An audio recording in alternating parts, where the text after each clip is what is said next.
Et pendant ce temps-là, la sémillante Wara Charlotte Gomis nous a rejoint. Bonsoir Wara. Bonsoir à tous. On va rester proche du Burkina Faso, Wara, car cette semaine, vous avez rencontré un rugbyman international français, certes, mais né à Ouagadougou. Il s'agit de Fulgence Ouedraogo. Eh oui, Fulgence Ouedraogo et Ariane Brodier, sa compagne qui est comédienne, vont être parents. Ils attendent un heureux événement. Pour ma part, connaissant son histoire, je me suis dit qu'il était essentiel pour moi d'aller à sa rencontre afin de parler de son déracinement, sachant qu'il a été placé à l'âge de 3 ans, et surtout de cette nouvelle aventure qui arrive pour lui, le fait de devenir papa. Oh mon Dieu, Eh oui. c'est terrible. Et vous allez voir, ça va être un off de Wara plein d'euphorie et d'énergie. Je vous en dis pas plus, c'est parti. Bienvenue à Montpellier pour le off de Wara avec Fulgence Ouedraogo. Ah, mais il est où? Allez, qu'est-ce qu'il fait? Allez. Fulgence, on a un off de Wara. Attends, si tu veux pas qu'il te mange, 2 minutes, j'arrive. Ok, pas de problème. Et là, je rigole. Allez, viens voir.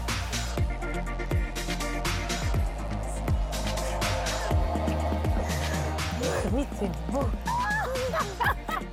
Off de Wara, Fulgence Ouedraogo, partie 1. C'est parti. Bon, moi, je vais droit au but. Hein. Le 10 août Ça, dernier... c'est Marseille, ça. Oui, je sais que c'est Marseille, mais c'est aussi une phrase qui existe pour de vrai dans la langue française. Le 10 août dernier, Ariane, t'accompagnais toi, vous avez fait flamber la toile avec une équation très très simple. 1 plus 1 égale 3. Ça y est, tu vas être papa. Bientôt, oui, bientôt. Fin janvier, c'est prévu, donc on est tous les deux très heureux et on attend ce moment avec beaucoup d'impatience. Donner la vie, c'est le but ultime, je pense, pour toute personne. Et je suis très excité à cette idée-là et hâte. T'as vraiment hâte? Oui, j'ai vraiment hâte. Hein? Parce que pour l'instant, c'est pas moi qui le porte, je le vois pas. Donc, moi, je suis juste impatient qu'il arrive et que je puisse le prendre dans mes bras et avoir quelque chose de un peu plus concret. Ouais. J'ai vu que bon, tu t'impliquais quand même dans cette grossesse et tu as même participé en écrivant un article sur le blog d'Ariane, justement, ça y est, je vais être papa. Et j'en pouvais plus quand tu as dit que ta femme était un marque à chien. C'est un animal un peu particulier, c'est un animal qui fait des cris un peu stridents, qui grogne par moments. C'est les joies de la grossesse, on va dire. Et nous, les hommes, on est un peu sur, on va dire, sur le porte-bagages et on subit un peu la chose. On est juste là pour essayer d'accompagner et c'est elles qui font tout le boulot et voilà. Et parfois, ça donne des moments un peu cocasses, un peu marrants. C'est vrai que les femmes enceintes, c'est quelque chose.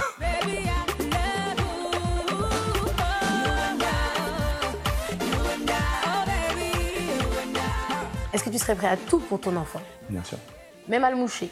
bien sûr. Ça veut dire moucher? Oui. Ça veut dire quoi? C'est mon cœur sur son nez. Eh non! Alors pour toutes les mères et pour tous les pères là, qui ont déjà eu les enfants, ils doivent vraiment rigoler derrière leur écran quand ton enfant est enrhumé. Ses narines elles sont beaucoup trop petites pour moucher. Oui, mais il y a des trucs qui Donc existent là, exprès tu pour... prends sa narine comme ça, tu fais... T'aspires. et tu recraches. Est-ce que tu es prêt à le faire? Ouais, s'il faut. Ariane! Ouais. Bon, ça vaut la peine. Ça en vaut la peine. Ouais. Est-ce que tu seras le papa cool ou le papa en mode « Hey, non mais je t'ai parlé. Hein. » Et Ariane a fait « Attention, j'allais dire à ton père. » Non, j'espère être cool, mais j'ai quand même du sang africain, donc... Il n'y a pas besoin d'en rajouter. Voilà.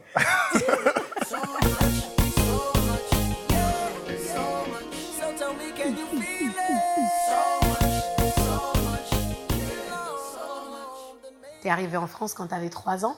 Ce que tu as vécu, il y a beaucoup d'enfants africains qui le vivent. C'est même pratiquement une tradition de confier son enfant à sa tante afin qu'il puisse avoir une meilleure vie. Donc toi, ça a été dans une famille d'accueil. Voilà, c'est ce cocon familial qui m'a manqué pendant mon enfance. Ça m'a offert une vie que j'aurais pas pu avoir sinon. Et Quelle vie! Oui, c'est vrai que je suis chanceux là-dessus. Mais c'est vrai que j'ai toujours du mal à dire que c'est une chance parce que quand on est déraciné, enlevé à sa famille, c'est quand même quelque chose de difficile pour se construire. J'avais besoin d'une certaine rigueur, d'une certaine force mentale pour avancer et du coup je me suis servi de ça aussi dans le rugby, ce qui m'a permis d'atteindre le niveau que j'ai aujourd'hui, de pouvoir être rugbyman professionnel, d'avoir pu jouer en équipe de France, avoir pu jouer pas mal de grands matchs. Donc c'est quelque chose qui m'a porté jusqu'à là. Quand tu es arrivé, tu parlais français? Non, je parlais pas français.